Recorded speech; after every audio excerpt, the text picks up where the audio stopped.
You mentioned a good word there, confident, Yeah. confidence.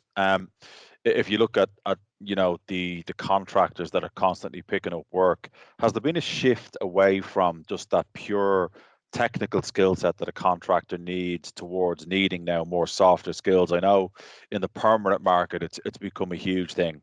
Are there softer skills now that IT contract professionals really need to have alongside their technical skill set? Absolutely, and there always has been, but maybe this year, some of the things that you need to have just have, they're so much more important. Communication and interpersonal skills, I would say, number one, and particularly because people are working from home, they're working in remote teams. Everything has changed about the way they work. On top of that, teamwork and collaboration, another huge area.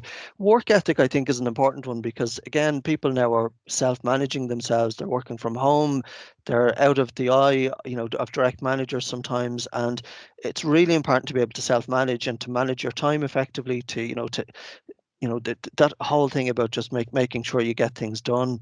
I think that's really important. And then I think a key thing as well is around learning, and learning your role and learning your place in a team. You have to remember now, people are joining teams that they've never met, and Yeah, they are working completely independently. They have to learn how things are done, how the culture of an organization, the way work is done, the way things are scheduled. Everything has to be learned now from home, and that's a real challenge for people. So another area I think that's really key.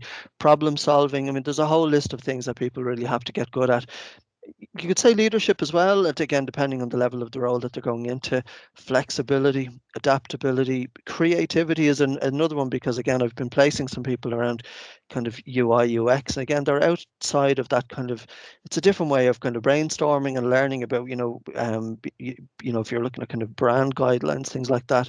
You have to be creative in a different way, and again, you're contributing from home. It's a whole different way of working. So yeah. I would say there's a whole lot of skills now that are becoming more and more important.